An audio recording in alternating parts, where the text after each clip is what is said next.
savais que Kylian Mbappé gagnait seulement 240 000 euros, mais pas par mois, par jour. Pas par semaine, tu as bien entendu, par jour. Le salaire médian en France, il faut savoir qu'il se situe autour de 2100 euros par mois. Mbappé gagne ça en 13 minutes chrono. Mais voici ce qu'on ne te dit pas en fait. Mbappé ne gagne pas 90 millions d'euros par an. Enfin, si, mais ce chiffre en fait, il veut rien dire. Parce que quand tu gagnes 90 millions d'euros, il y a une armée de gens qui se servent avant toi. L'État espagnol, les agents, les avocats, le fisc.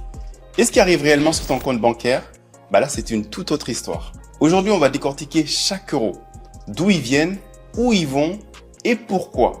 Et surtout, je vais te montrer pourquoi Mbappé, c'était pas juste un footballeur, c'est un ingénieur patrimonial. Installe-toi. C'est parti. Alors, première chose à comprendre, le salaire du club, c'est une fraction de ce que Mbappé gagne. Voici la décomposition estimée pour 2025. La source numéro 1, c'est son salaire au Real de Madrid qui est d'environ 32 millions bruts par an. Donc, quand il était au PSG, Mbappé touchait 72 millions d'euros par an. Le contrat le plus élevé de l'histoire du football européen. Et en signant au Real de Madrid en 2024, il accepte seulement 32 millions d'euros bruts, soit une baisse de 55%. Ça paraît complètement fou. Et tu te dis, mais pourquoi il a accepté de gagner moins ? On y revient dans le chapitre sur la fiscalité, mais ce que je peux déjà te dire, c'est qu'il gagne probablement plus honnête. La source numéro 2, c'est la prime à la signature, 28 millions d'euros par an. Mbappé est arrivé au Real sans indemnité de transfert. Normalement, quand un club achète un joueur, il paye un transfert au club vendeur. Mbappé était libre. Résultat, le Real a utilisé cet argent pour la prime à la signature, estimée à environ 143 millions d'euros. Étalé sur 5 ans, ça fait environ 28 millions d'euros par an. C'est énorme et c'est très malin fiscalement. La source numéro 3, c'est le droit à l'image d'environ 16 millions d'euros par an. Et ça, c'est la révolution du contrat de Mbappé. Traditionnellement, au Real de Madrid, le club garde 50% des droits à l'image du joueur. Même Cristiano Ronaldo avait ce deal. Mbappé, lui, il a réussi à négocier 80-20. 80% pour lui, 20% pour le club. Avec des revenus publicitaires estimés à 20 millions d'euros par an, Mbappé en garde 16 millions. C'est juste énorme. La source numéro 4, c'est les sponsors. Donc, pour environ 20 millions d'euros par an. Nike, 168 millions d'euros sur 10 ans, soit environ 17 millions par an à lui seul. Hublot pour les montres, Oakley pour les lunettes, Dior, eSport, Accor pour l'hôtellerie. Et à 26 ans, son portefeuille sponsor rivalise avec celui de Ronaldo et Messi. La source numéro 5, ce sont les primes de match variables. Les primes de victoire, de qualification, de buts marqués. Tout ça, ça participe à sa rémunération. Donc, le montant variable, mais il est estimé à quelques millions quand même par saison. Donc, juste pour avoir un petit récap, le salaire du Real de Madrid, c'est environ 32 millions d'euros. La prime à la signature, 28 millions d'euros. Droit à l'image, 80%, 16 millions d'euros. Les sponsors, 20 millions d'euros. La prime de match, 2 à 4 millions. Le total brut, c'est 90 à 100 millions d'euros par an. Brut. Mais attention, comme j'ai bien de dire, c'est brut. Maintenant, on va voir ce qu'il lui reste à la fin. Et c'est là que ça devient passionnant. Donc, accroche-toi bien. Quand Mbappé était au PSG, il payait ses impôts donc en France. TMI la plus haute en France, c'est 45%, plus la contribution exceptionnelle sur aux revenus, plus les cotisations sociales. Résultat, sur 72 millions d'euros bruts au PSG, il touchait environ 36 à 40 millions d'euros net. Le fisc prenait quasiment la moitié. Enfin, la moitié plutôt. En Espagne, c'est un autre monde. La Ley Beckham, c'est un régime fiscal créé en 2004 quand David Beckham a signé au Real de Madrid, d'où le nom de cette loi. Le principe, c'est que si tu es un nouveau résident fiscal en Espagne, certains de tes revenus sont taxés à 24,5% au lieu de 47%. Pour un joueur comme Mbappé, ça change tout. En France, donc elle était au PSG, donc 72 millions d'euros bruts, avait dans sa poche 36 millions net. Taux effectif 45 à 50%.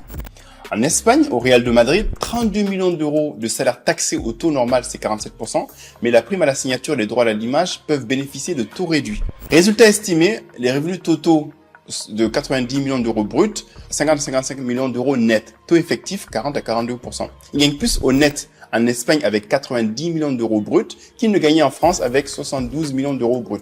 La baisse de salaire de 55% n'était pas un sacrifice en fait. C'est ça que tu dois comprendre. C'était une optimisation fiscale. Et ça, c'est la leçon numéro 1 de cette vidéo. Ce qui compte, ce n'est jamais le brut que tu reçois. C'est le net. Pour Mbappé, comme pour toi et pour moi. Quand tu compares deux offres d'emploi, ne regarde pas le salaire brut. Regarde ce qui arrive sur ton compte. C'est le même raisonnement ici, en fait, à une échelle légèrement différente, tu me diras. Donc, Si on fait un petit récap des postes et des estimations, les impôts en Espagne, 35 à 40 millions d'euros. Revenu net après impôts, 50 à 55 millions d'euros. Donc, on fait une petite pause là pour que tu comprennes un petit peu quelque chose qui est fondamental. En fait, un footballeur professionnel, en moyenne, il a une carrière de 10 à 15 ans au plus haut niveau. Mbappé a débuté pro à 16 ans, à Monaco en 2015. En 2025, il a 26 ans. Historiquement, un attaquant rapide décline vers 32 à 33 ans. Ça veut dire qu'il lui reste potentiellement 6 à 7 ans de revenus au plus haut niveau. Après ça, ses revenus de salaire tombent à zéro. Les sponsors baissent, les primes disparaissent et il lui reste plus de 50 ans de vie à financer. Et c'est le problème financier du sportif professionnel. Tous les sportifs passent par ce problème-là. Tu gagnes tout en 15 ans et tu dois le faire durer en fait pendant 50 ans ou plus. 70% des sportifs professionnels sont en difficulté financière 5 ans après leur retraite. C'est un chiffre de CDES, Centre de droit et d'économie du sport. Mbappé, il le sait ça. Et c'est pour ça que ce qu'il a fait avec son argent est beaucoup plus intéressant que ce qu'il gagne. Alors ce chapitre, c'est celui qui m'a le plus impressionné en faisant mes recherches. Mbappé a 26 ans et il a déjà construit un portefeuille d'investissement que certains entrepreneurs de 50 ans n'ont même pas. Donc en numéro 1, le club de Caen, il a 80% du club qui vaut 20 millions d'euros. Mbappé a racheté 80% du stade de Malherbe de Caen en 2023, un club de Ligue 2. Pourquoi acheter un club qui perd de l'argent ? Parce que le football, c'est l'actif que Mbappé connaît le mieux en fait. C'est celui qui comprend le mieux.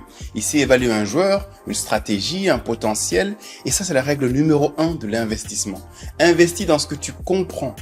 Et si on monte en Ligue 1, la valorisation du club peut tripler. Numéro 2, Zebra Valley, production de contenu. En 2022, Mbappé crée Zebra Valley, une société de production, vidéo et de divertissement. Sport, musique, technologie, gaming, tout y passe. Premier contrat signé, la NBA. Et pourquoi c'est malin ? Parce que le contenu, c'est un revenu récurrent. Quand Mbappé ne jouera plus, Zebra Valley continuera de produire des contenus. En numéro 3, Sorare, Fantasy Football Web 3. Sorare est une licorne française qui est valorisée à 4 milliards de dollars. Mbappé est investisseur et premier joueur de cette startup. Sa carte NFT unique s'est vendue 416 000 euros. C'est un pari sur le Web 3 et le gaming, c'est super risqué, c'est clair, mais avec un potentiel de rendement massif. En numéro 4, Loewe, électronique haut de gamme, où il a 10%. Donc Mbappé détient plus de 10% de Loewe. C'est une marque allemande d'électronique premium qui fait des enceintes, TV, audio. C'est de la diversification pure. Rien à voir avec le foot et c'est le but en fait. CLGP, c'est une équipe de France de voile. En 2025, Mbappé investit dans l'équipe de France CLGP. Il y a son fonds Coalition Capital. De la voile, oui, parce que le sport premium attire les sponsors premium et que la visibilité mondiale du CLGP grandit. En numéro 6, et on ne pouvait pas y échapper, c'est l'immobilier. Penthouse de 600 mètres carrés dans le 16e à Paris qui vaut 8 millions d'euros. Hôtel particulier à Madrid pour 15 millions d'euros. SCI familiale Ozora créé en 2020. L'immobilier, c'est la base de tout patrimoine. Mbappé le fait via une SCI. Exactement comme un chef d'entreprise qui optimise sa fiscalité. Donc si on récapitule les investissements, le type et le montant estimé, on a le SM Caen qui vaut environ 20 millions d'euros. Zebra Valley pour une production média, bon, on n'a pas le montant, c'est confidentiel. Sorare, pareil, c'est confidentiel. Loewe, où il a 10%, c'est aussi confidentiel. CLGP, pareil. L'immobilier, c'est environ 23 millions d'euros. Et la fortune estimée, c'est 220 millions d'euros. Donc 220 millions d'euros à 26 ans seulement. Et ce qui est remarquable, c'est la diversification. Sport, médias, tech, Web3, immobilier, luxe. Si le football s'arrête demain, Mbappé a au moins 5 sources de revenus indépendantes. C'est ça la vraie intelligence financière. Alors un détail que beaucoup ignorent, c'est que Mbappé reverse l'intégralité de ses primes avec l'équipe de France à des associations. Pas une partie, la totalité.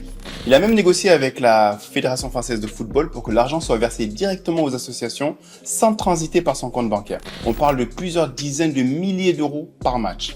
Sa fondation Inspired by KM accompagne 98 enfants. 98 comme son année de naissance, de milieux défavorisés, de Bondy et d'ailleurs, jusqu'à ce qu'ils démarrent leur carrière professionnelle. Pendant le Covid, il a fait des dons massifs à la fondation Abbé Pierre. Le montant n'est pas communiqué, mais il a fait par choix. City Stade offert à Bondy via Nike. Collection Bondy Dreams. Est-ce que c'est de l'optimisation fiscale ? En partie, probablement. Les dons sont déductibles, il faut le savoir. Mais est-ce que ça change la vie de vrais enfants? Oui. Et dans un monde où en fait, on a 70% des sportifs qui font faillite après leur carrière, Mbappé construit quelque chose qui le dépasse. Tout le monde ne peut pas donner des millions, mais tout le monde peut structurer ses finances pour que son argent travaille pour quelque chose. Et c'est le principe de base de la gestion patrimoniale. Ton argent doit avoir un objectif. Sinon, il s'évapore. Que tu gagnes 2300 euros ou 90 millions d'euros, tu dois effectuer les mêmes opérations optimisées ou voir ton argent partir en fumée. Alors, voici une estimation de la répartition annuelle.